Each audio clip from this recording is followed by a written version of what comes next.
यदि पिछले समय की बात करें तो कुंभ राशि वाले जातकों को बहुत ही परेशानी के दौर से गुजरना पड़ा है, क्योंकि गोचर में ग्रहों का जाल ही कुछ ऐसा बिछा हुआ था कि आपको किस्मत की मार सबसे ज्यादा झेलनी पड़ी।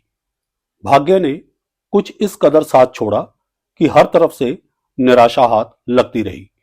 लेकिन अब जबकि राहु महाराज 30 अक्टूबर 2023 से आपके धन भाव में संचरण कर रहे हैं, तो महादेव के आशीर्वाद से परिस्थितियां आपके पक्ष में बनती नजर आ रही हैं।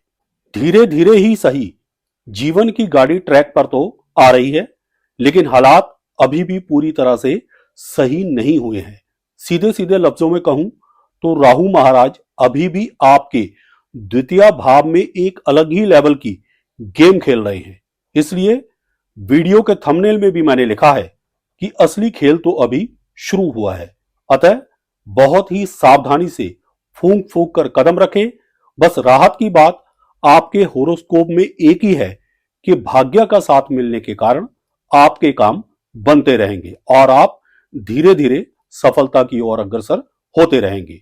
ऐसी परिस्थिति में मेरी सभी कुंभ राशि वालों को एक ही एडवाइस है कि आप अडिग रहिए अपने लक्ष्य को प्राप्त करने के लिए, क्योंकि ऐसा बहुत कुछ होने वाला है जो आपको टेढ़े मेढ़े रास्तों से निकालता हुआ सफलता के शिखर तक पहुंचा ही देगा। कैसा रहेगा आपका 18 मई 2025 तक का समय, इन सारी बातों को बड़े ही सरल तरीके से सिलसिलेवार आपको समझाऊंगा।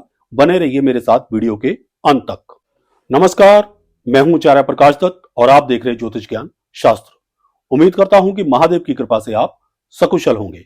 जैसा कि आप सभी जानते ही हैं कि 30 अक्टूबर 2023 को राहु महाराज आपके द्वितीय भाव में देवगुरु बृहस्पति की जल तत्व राशि मीन में प्रवेश कर चुके हैं और वो यहां पर 18 मई 2025 तक पूरे 18 महीने और 18 दिनों के लिए संचरण करेंगे। अब राहु और मीन राशि दोनों ही अपने आप में बहुत सारी विशेषताएं समेटे हुए हैं, जिसका आपको काफी लाभ मिलेगा।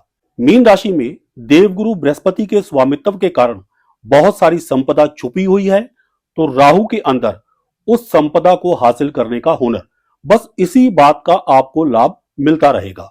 अब आपके पास अपनी जरूरतों को पूरा करने के लिए पर्याप्त धन आता रहेगा। जरूरत चाहे कितनी भी बड़ी क्यों ना हो, द्वितीय भाव में मीन राशि में संचरण कर रहे राहु महाराज कहीं ना कहीं से धन की व्यवस्था कर ही देंगे। सबसे पहले बात करते हैं उस असली खेल की, जिसकी चर्चा मैंने वीडियो के शुरू में की थी। देखिए, द्वितीय भाव में नैसर्गिक रूप से गुरु और शुक्र का प्रभाव होता है। ये दोनों ही ग्रह शुभता के प्रतीक हैं और कार्य सिद्धि में सहायक सिद्ध होते हैं। राहु महाराज गुरु और शुक्र की इन क्वालिटीज का पूरी तरह से अधिग्रहण यानी एक्विजिशन कर लेंगे। राहु का एक ही मकसद है, श्रेय लेना, यानी उनको क्रेडिट चाहिए। द्वितीय भाव जो कि प्रतिष्ठा का होता है, मान सम्मान का होता है, उसमें संचरण कर रहे राहु महाराज की क्रेडिट यानी श्रेय लेने की चाहत इतनी बढ़ जाएगी कि इसी चक्कर में वो इस गोचर के दौरान आपका कोई एक बड़ा नामुमकिन सा लगने वाला कार्य 18 मई 2025 तक अवश्य सिद्ध करवा देंगे।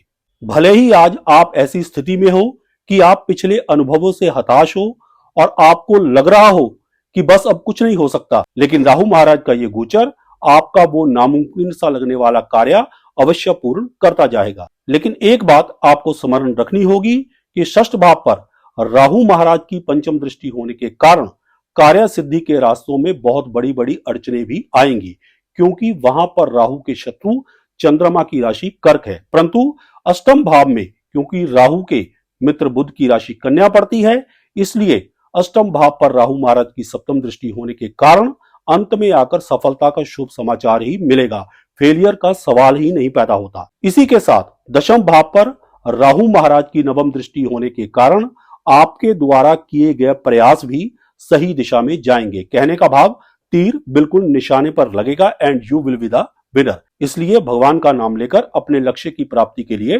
डटे रहे। यदि पिछले समय की बात करें तो इसमें कोई शक नहीं है कि 30 अक्टूबर 2023 से पहले के 18 महीने आपके लिए काफी कष्टदायक रहे। तब राहु महाराज आपके तृतीय भाव में मंगल की अग्नि तत्व राशि मेष में गोचर कर रहे थे और कुछ अंगारक योग जैसा दुष्प्रभाव पैदा करके आपके काम त्रिकोण तथा भाग्य भाव को बुरी तरह से प्रताड़ित कर रहे थे। ये वो दौर था जब आपको छोटी से छोटी जरूरत को पूरा करने के लिए भी बहुत ही ज्यादा भागदौड़ करनी पड़ रही थी। एक छोटे से काम को पूरा करने के लिए भी एड़ी चोटी का जोर लगाना पड़ता था। क्वालिटी होने के बावजूद भी मेहनत का उचित मूल्य नहीं मिल पा रहा था। डिग्री होल्डर होने के बावजूद भी बेरोजगार थे। प्रेम में असफलता, घर में छोटे भाई बहनों से अनबन, पिता के साथ मनमुटाव, भाग्य का बिल्कुल साथ ना मिलना, विदेश यात्रा में रुकावट, डोमेस्टिक लाइफ में डिस्टर्बेंस, बिजनेस पार्टनर के साथ डिस्प्यूट, रोजमर्रा की आय में अत्यधिक गिरावट, हर इच्छा की पूर्ति में कोई ना कोई रुकावट, धन लाभ में कमी जैसी समस्याएं आपकी परेशानी का मुख्य कारण इस समय के दौरान रही। लेकिन अब दिन प्रतिदिन हालात बेहतर होते जाएंगे, क्योंकि आपका काम त्रिकोण तथा भाग्य भाव राहु और मेष राशि के अंगारक दुष्प्रभाव से मुक्त हो चुका है। इसलिए 18 मई 2025 तक का समय आपकी इच्छाओं की पूर्ति के लिहाज से बहुत ही शुभ रहेगा और आपको धन का लाभ भी अच्छा खासा होता रहेगा। आपका भाग्य भाव भी अब साथ देगा। विदेश यात्रा में आ रही अड़चनें दूर होंगी, पिता से रिश्ते सुधरेंगे, अगर उनको कोई हेल्थ इश्यू चल रहा है तो उसमें भी सुधार आएगा। डेली सोर्स ऑफ इनकम बढ़ेंगे, साझेदारी बिजनेस में लाभ होगा, बिजनेस पार्टनर के साथ तालमेल आपका बेहतर होगा, वैवाहिक जीवन में चल रही कला कलेश दूर होगी, व्यर्थ की भागदौड़ काफी हद तक कम हो जाएगी, नई नई डिग्री लेकर निकले स्टूडेंट्स इंटरव्यू में सफल होंगे और अच्छी जॉब मिलने में आसानी होगी। लव लाइफ में चल रही प्रॉब्लम दूर होगी। ध्यान रहे, लव लाइफ में प्रॉब्लम दूर होने से मतलब आपसी डिस्प्यूट खत्म होने से है, परंतु लव मैरिज में रुकावट फिर भी आएगी, जिसका जिक्र मैं इस वीडियो में आगे जाकर करूंगा। जहां तक धन संचय यानी सेविंग का सवाल है, तो मैं आपको क्लियरली बता देता हूं कि वो लगभग ना के बराबर होगी। धन भाव में संचरण कर रहे राहु महाराज आपको एक के बाद एक बड़े कामों के लिए उकसाते रहेंगे और उसकी पूर्ति के लिए अर्जित किया धन भी खर्च करवाते रहेंगे। सेविंग के चांसेस बिल्कुल भी नहीं है। उल्टा षष्ठ भाव पर राहु की पंचम दृष्टि आपको कर्जदार बना सकती है। षष्ठ भाव में स्थित कर्क राशि के ऊपर राहु महाराज की दृष्टि के कारण चंद्रमा पीड़ित रहेंगे, जिसके कारण आसानी से आपको कर्ज भी मिलता रहेगा और खर्च भी अत्यधिक होता रहेगा। ध्यान रहे, अभी का लिया गया बड़ा कर्ज आने वाले समय में आपके लिए कष्ट का कारण बन सकता है, इसलिए सोच समझकर निर्णय लें। षष्ठ भाव में राहु के शत्रु चंद्रमा की राशि कर्क होने के कारण कोर्ट कचहरी के मैटर्स आपको उलझा सकते हैं और जीत के लिए वकीलों की फीस पर भारी भरकम धनराशि भी खर्च हो सकती है, इसलिए बड़ी ही सावधानी से डील करें। जहां तक विद्यार्थियों का सवाल है, तो कंपटीशन एग्जाम्स में मुश्किलों का सामना करना पड़ेगा। प्रेम विवाह में भी कभी समाज तो कभी मां के द्वारा कोई ना कोई अड़चन अवश्य डाली जाएगी। जहां तक हेल्थ का संबंध है, तो आपको रक्त विकार या ब्लड प्रेशर संबंधी समस्याओं का सामना करना पड़ सकता है। इसके अलावा माता का स्वास्थ्य भी ढीला रहेगा। इन सभी समस्याओं से छुटकारे के लिए भगवान शिव की आराधना सर्वोत्तम रहेगी। यह ठीक है कि षष्ठ भाव के ऊपर राहु की पंचम दृष्टि आपके कुछ कामों में अड़चनों का संकेत दे रही है, लेकिन बावजूद इसके अष्टम भाव के ऊपर राहु महाराज की सप्तम दृष्टि उन अड़चनों को पार करके सफलता प्राप्त करवा देगी।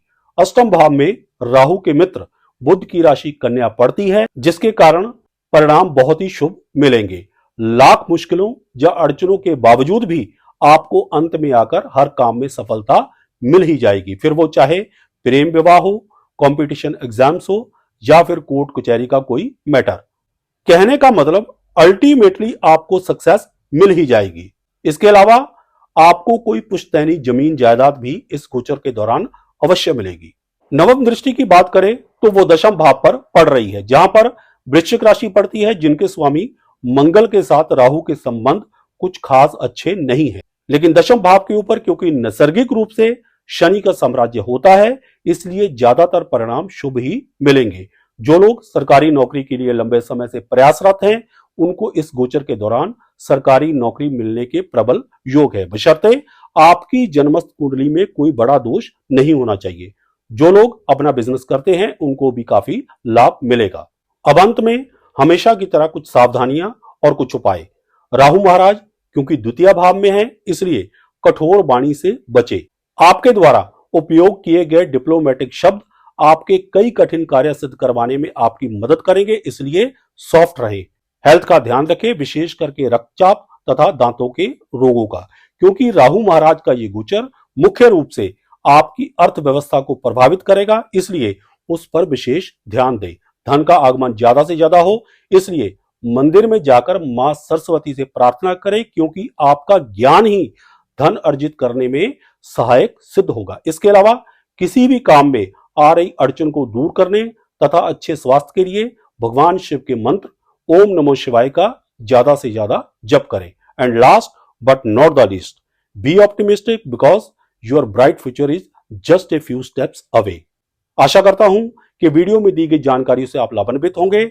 अगर आपको हमारी ये वीडियो पसंद आई हो तो इसे लाइक करें, शेयर करें, हमारे चैनल को सब्सक्राइब करें और साथ में बेल आइकन को दबा दें ताकि हमारी हर नई वीडियो की नोटिफिकेशन आप तक सबसे पहले पहुंचे।